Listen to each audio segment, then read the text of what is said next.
찬송가 579장 어머니의 넓은 사랑 주께 영광 노래입니다.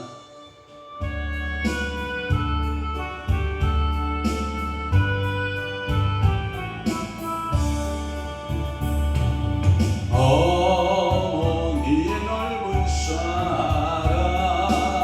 귀하고 덕이라다 그 사랑이 언제든지 나를 감싸줍니다. 내가 올게 어머니는 주께 기도드리고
전능하사 천지를 만드신 하나님 아버지를 내가 믿사오며 그 위아들 우리 주 예수 그리스도를 믿사오니 이는 성령으로 임께하사 공정녀 마리아에게 나시고 본디오 빌라도에게 고난을 받으사 십자가에 못 박혀 죽으시고 장사한 지 사흘 만에 죽은 자 가운데서 다시 살아나시며 하늘에 오르사 전능하신 하나님 우편에 앉아 계시다가 저리로서 산 자와 죽은 자를 심판하러 오시리라. 성령을 믿사오며 거룩한 공예와 성도가 설교통하는 것과 죄를 사하여 주시는 것과 몸이 다시 사는 것과 영원히 사는 것을 믿사옵나이다.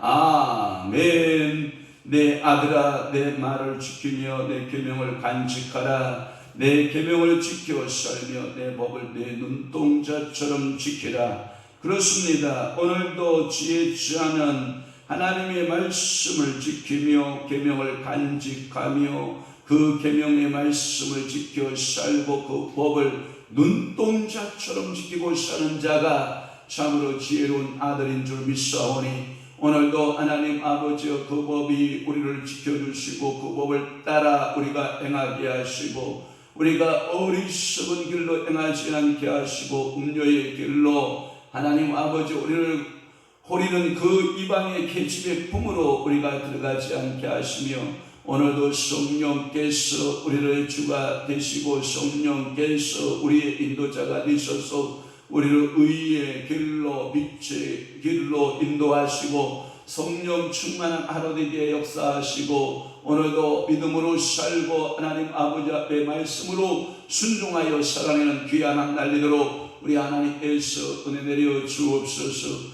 사랑하는 성도들의 가정과 사랑하는 성도들의 하나님 아버지 직장과 사랑하는 성도들의 자녀들을 주님께서 복의 복으로 도와주시고 형통한 은혜 임하게 도와주옵시며 저들의 마음의 소원을 가지고 기도하는 모든 기도 소원마다 우리 하나님께서 응답하여 주옵소서. 선한 하나님의 역사가 나타나고 증거되는 귀한 시간 되도록 우리 아버지께서 복의 복을 더하여 주옵소서. 예수 그리스도의 이름으로 축복하며 기도하옵나이다. 아멘. 하나님의 말씀 낭독하겠습니다. 이사야 50장 8절부터 11절 말씀까지 우리 합독하도록 하겠습니다. 이사야 50장 8절부터 출발합니다. 시작. 나를 의롭다 하시는 이가 가까이 계시니 나와 다툴 자가 누구냐? 나와 함께 설지어다. 나의 대적이 누구냐? 내게 가까이 나올지어다. 보라, 주 여호와께서 나를 도우시리니 나를 정죄할 자 누구냐? 보라, 그들은 다 옷과 같이 베어지며 점이 그들을 먹으리라. 너희 중에 여호와를 경외하며 그의 종의 목소리를 정중하는 자가 누구냐? 그간 중에 행하여 빛이 없는 자라도 여호와의 이름을 의뢰하며 자기 하나님께 의지할지어다. 보라, 불을 피우고 횃불을 불러 뛴 자여, 너희가 다 너희의 불꽃 가운데로 걸어가며 너희가 피운 횃불 가운데로 걸어갈지어다. 너희가 내 손에서 얻을 것이 이것이라. 너희가 고통이 있는 곳에 누리라. 아멘.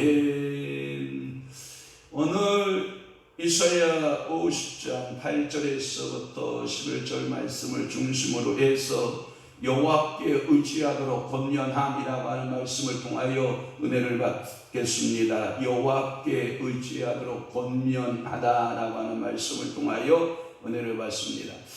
8절 말씀 먼저 봅니다. 나를 의롭다 하시는 이가 가까이 계시니라고 하는 말씀이에요. 나를 의롭다 하시는 이가 가까이 계시다라고 하는 것은 하나님께서 먼저는 예수 그리스도를 향하여서 의롭다, 내 의의 아들이다, 믿음의 아들이다 라고 말씀하고 있거든요. 그러니까 아버지께서 아들을 보실 때 의롭다 이렇게 하시는 거예요. 그러나 우리 인생들을 향하여서 누가 감히 그와 다투고 그를 정죄하겠느냐? 내가 의롭다 하신 그를 누가 정죄할 수 있겠느냐? 그러니까 하나님이 의롭다 하시면 정죄할 자가 있다 없다? 없다. 그 말의 의미는 많은 사람들이 사랑하는 예수 그리스도가 십자가에 못 박힌 것은 자기의 죄 때문이다. 아하, 저가 이 땅에 와서 선지자로 가다가 실패하였기 때문에 결국은 십자가를 지는도다 이렇게 생각을 한 거예요. 그러나 성경의 아버지의 원뜻은 그렇지 않잖아요. 그 아들을 이 땅에 보내신 것은, 그래서 요한복음 3장 16절 말씀에 보면 하나님의 세상을 이처럼 사랑하사 독생자를 주셨으니 이는 저를 믿는 자마다 뭐하지 않고 멸망하지 않고 영생을 얻도록 하려 하심이라 라고 하는 말씀이 아버지의 계획이고 아버지의 뜻이고 아버지의 섭리인데, 당시의 종교 지도자들은 그렇게 생각하지 않았거든요. 저가 저의 죄 때문에 죽는도다, 저가 선지자 노릇하더니 결국은 죽는도다 이렇게 생각을 했다라고 하는 거예요. 하나님께서 의롭다 하시면 누가 나를 정죄하리요? 다시 말해서 누구든지 정죄할 수 없다라고 하는 것이에요. 당시의 대제사장들과 유대에 있는 교권자들은 그를 정죄했거든요. 심지어 거짓 증인까지 세워서 그리스도를 정죄하고자 했던 것이 마태복음 26장 59절에서부터 61절 말씀에 보면 나타나 있거든요. 그러나 자기들 뜻대로 되지 않았거든요. 또 하나 그때 당시에 여러분들이 우리 사도신경 가운데 수치스러운 이름으로 빌라 너에게 고난을 받으사 할 때 빌라도가 나오잖아요. 이 중독 빌라도는 3번이나 그의 무죄를 선언하는 거거든요.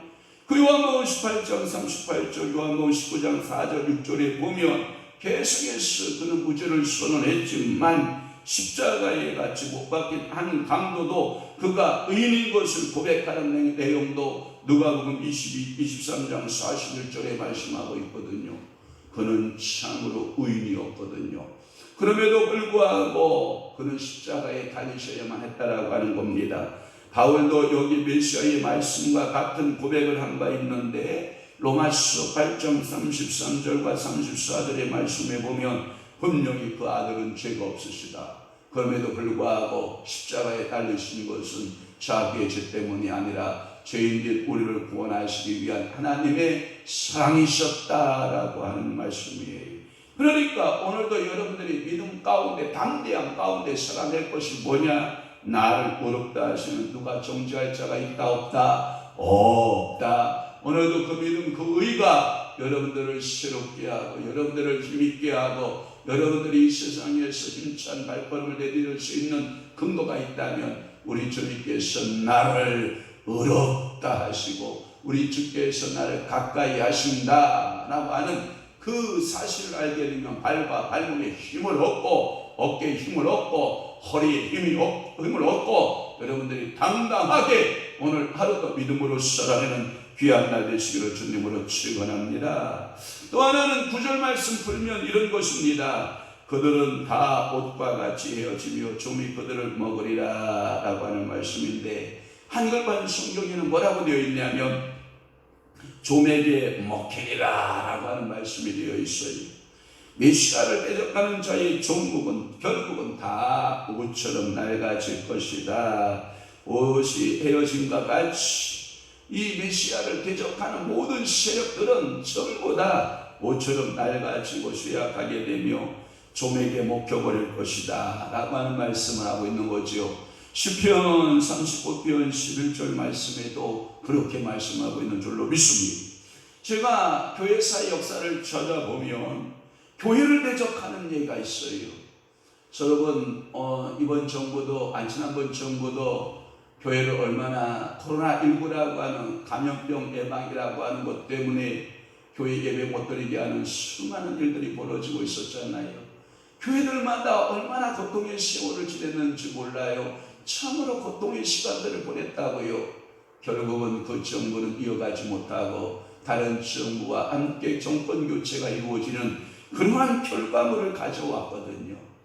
역사적으로 어떤 역사 가운데 어느 나라 역사 가운데 하나님의 교회를 대적하고 하나님의 사람들을 대적했던 사람들은 어떠한 박해한 정권이라 할지라도 성경에 보면 멸망하지 않은 예가 없어요.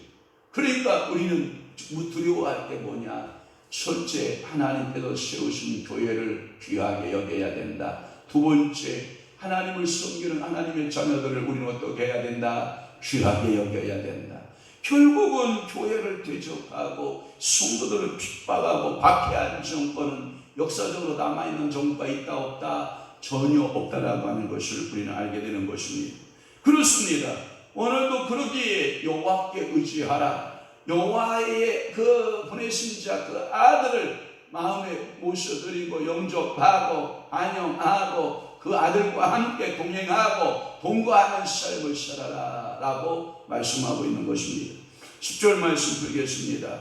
너희 중에 여호와를 경외하며 할렐루야. 오늘도 우리 삶 가운데 여호와를 경외하는 삶 되어지기를 바랍니다. 신실한 성에게 주시는 위로예요. 권면이에요.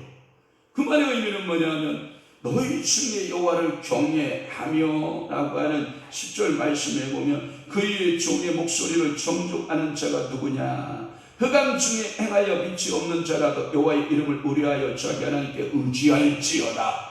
어떠한 고난이 있다 할지라도 그분을 의지하라. 이 권면의 말씀이 위로의 말씀이 오늘도 내가 의지할 대상은 오직 여호와 하나님 한 분밖에 없는 줄로 믿습니다.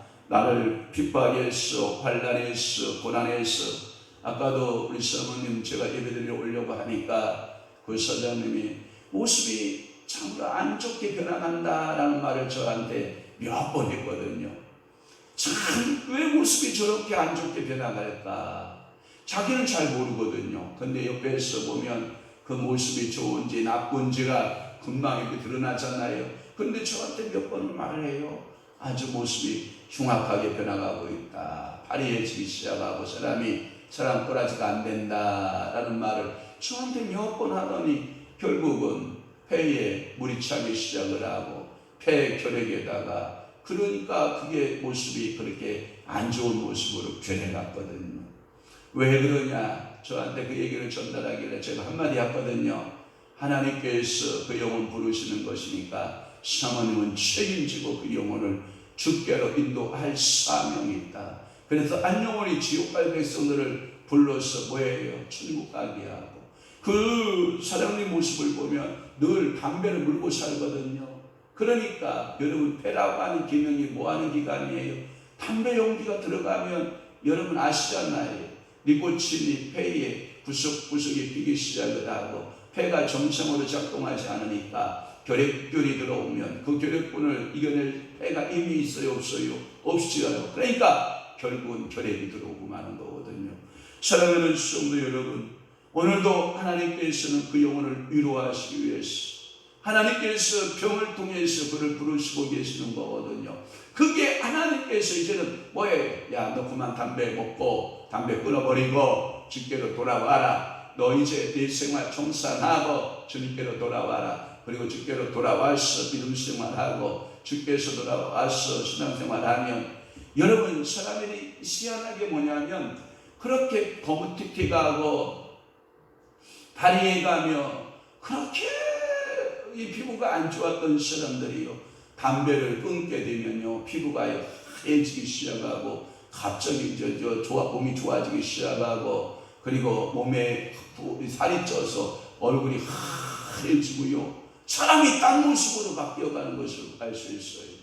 옆에 가면 대집내 나고 아주 니코틴 냄새에 코를 들지 못하는 사람이라 할지라도 그가 담배를 끊고 정상적인 식사를 하게 되고 정상적인 삶을 살게 되면 건강해져서 다시 사회에 복귀하는 축복이 있어요. 그러니까 우리 사모는 그 영혼을 책임지고 그 사장님을 이 주께로 인도하고 제가 그랬거든요. 전화를 몇 번 통화하면 이제는 김 사장님은 절대 세상 가지 말고 주께로 돌아오고 일수 기도해야 됩니다 라고 몇 번 얘기했더니 저한테 거짓말했거든요. 목사님 제가 시간 있으면 꼭 예배당 가겠습니다. 하나님이 그 약속의 소리를 안 들었을까요? 저는 들었다고 보거든요. 왜? 그 영혼이 주께로 돌아와서 회개하고 구원받고 하나님의 자녀가 되는 그 축복이 있기를 원하시는 하나님 아버지심을 저는 분명히 믿기 때문에 그래요. 오늘도 우리 인생들 지치고 낙심하고 절망에 빠진 인생들에게 우리 주님께서 나를 통해서 위로를 받아라 격려의 메시지요 권면의 메시지인 것입니다. 1편 이 바벨론의 포로 생활에 지친 구약의 성도들에게 준 격려이기도 합니다. 1차적으로는 그런 거예요. 왜? 그들은 죄값으로 인하여 아수르로 북이스라엘은 아수르로 남유다는 바벨론으로 전부 다 포로되어 끌려갔거든요. 그러나 거기에 소망이 있는 것은 뭐냐면 분명히 이사야 선지자나 예레미야 선지자를 통해서 주신 메시지가 뭐냐? 너희의 포로의 생활의 70년이 끝나면이거든요. 너희의 포로의 생활의 70년의 생활이 끝나면 내가 너희를 다시 돌아오게 할 것이다 라고 하는 것이 이게 1차적으로 이스라엘 백성들에게 주시는 메시지이기도 합니다. 그러나 2차적 메시지의 격려는 뭐냐? 오늘날 교회에게 주는 메시지예요. 오늘날 성도에게 주는 메시지가 그 메시지예요. 너희들이 힘들고 고단하고 낙심이 되고 절망이 되고 삶의 의욕을 다 잃어버렸다 할지라도 누구든지 두 손 들고 하나님께 오기만 하면 그분은 우리의 상처받은 부분들을 싸매 주시고 고쳐주시고, 힘없는 자에게는 새 힘을 주시고, 능력이 없는 자에게는 능력을 주시고, 권능을 주셔서 하나님의 역사를 이루어가는 놀라운 하나님이심을 우리는 분명히 믿는 것입니다. 그렇습니다. 1차적으로는 이스라엘 백성에게, 2차적으로는 그 교회의 성도들에게 우리 주님께서 말씀하고 있는 줄로 분명히 믿는 것입니다. 여기에 그 신실한 성도들, 즉 여호와를 경외하며 그 목소리를 존중하는 성도들을 먼저 불렀다라고 하는 것입니다. 또 하나의 메시지는 뭐냐면 너희가 흑암 가운데 있었냐라고 하는 말씀이에요. 흑암 중에 행하여 빛이 없는 죄라도 자기 하나님께 의지할지어다 라고 하는 것은 너희들과 절대적 절망 가운데 놓였느냐, 그러나 절대 희망을 주시는 하나님을 바라보라, 이 뜻이에요. 이런 신실한 성도들은 비록 소망이 없는 흑암 중에 행하면서 앞날이 전혀 보이지가 않는 거예요. 어떠한 여러분들이 앞날에 그 바늘구멍만한 소망이라도 있으면 좋은데 그 바늘구멍만한 소망도 안 보이는 거예요. 그러나 저는 여러분들에게 반드시 말씀하고 있습니다. 하나님께서 우리를 인도할 때, 흑암 중에 우리를 인도할 때 동굴로 인도하시는 하나님이 아니에요. 많은 신학자들이 뭐라고 말하냐면 터널이 아무리 길어도 여러분 입구가 있으면 출구가 반드시 나오잖아요. 마찬가지예요. 우리의 고난은 동굴로 인도한 게 아니라 우리의 고난은 터널에 불과하다. 그 터널의 길이가 얼마나 되는지는 우리 주님만이 아시지만 각자의 성도에게 하나님께서 뭘 보내주신 것이다. 터널로 우리를 진입게 하신 것이다. 그러나 어떤 이는 터널을 지나가는 그 시간이 며칠이면 지나가는 사람이 있고, 어떤 성도는 몇 년이 지나면 지나가는 성도가 있고, 어떠한 성도는 몇십 년이 되어야 그 터널을 통과하는 성도가 있거든요. 하나님은 우리를 절대로 동굴로 인도하시는 하나님이 아니다. 우리는 어디로 인도하신다? 터널로 인도하신다. 입구가 있느냐? 반드시 출구가 나온다. 이 소망을 가져야 돼요. 여러분들은 이 소망 안에 살기만 하면 아무리 낙심하고 절망이 있다 할지라도 이제는 희망이 생기고 소망이 생기고, 그래서 앞날이 전혀 보이지 않는 것 같지만, 그러나 그 앞날은 이제 하나님께서 빛을 비추어서 환하게 비추어 주시고, 그러기에 하나님의 뜻을 분간할 수 있는 그러한 처지에, 분간할 수 없는 그러한 처지 가운데 있는 것 같지만, 그러나 분간하여 살 수 있는, 그래서 여호와를 의지하는, 그래서 신실한 신자에게 불신의 시험이 따르는 법이다 라고 하는 거예요. 그러니까 성도에게 항상 여러분들에게 시험거리가 왔을 때 너가 하나님 아버지를 의뢰하느냐, 아니면 네 힘을 의지하느냐, 아니면 하나님의 전적으로 주님 앞에 활짝 무릎 꿇고 기도하느냐, 네 힘으로 살려고 네가 고개를 엎어지들면 그것을 환난과 곤고함을 이겨낼 수 있는 재간이 있다 없다? 없다. 그러니 오늘도 여호와께 의지하도록 하여라 라고 하는 본연의 말씀을 하고 있는 거예요. 우리 인생은 우리 하나님을 의지하지 않고는 살 수 있다 없다? 없다. 그러니 오늘도 여러분들이 도움자 되시는 여호와 하나님 앞에 주여 도와주소서, 주여 불쌍히 여기소서, 주여 우리를 긍휼히 여기소서, 할렐루야. 이런 기도를 오늘 새벽 제단에 이 현장에 나온 성도들 또한 밴드로 유튜브로 듣고 있는 모든 성도들이 기도할 때 하나님께서 그 기도를 들으시는 줄로 믿습니다. 또 하나는 11절 말씀 풀도록 하겠습니다. 11절 말씀에 보면 불을 피우고 횃불을 불러 띈 자여 라고 하는 말씀이 있어요. 그러면 불을 피우는 자가 누구고 횃불을 불러 던지는 횃불을 들고 불러 띈 자가 누구냐라고 하는 거예요. 이들이 누구냐라고 하는 것이 두 가지 해석이 있어요. 첫째는 뭐냐면 이스라엘이라는 썰이 있어요. 두 번째는 뭐냐, 이런 해석이 있어요. 그들을 해치는 악인들이라는 것이 그들의 해석이에요. 그런데 두 번째 해석을 많이 해요.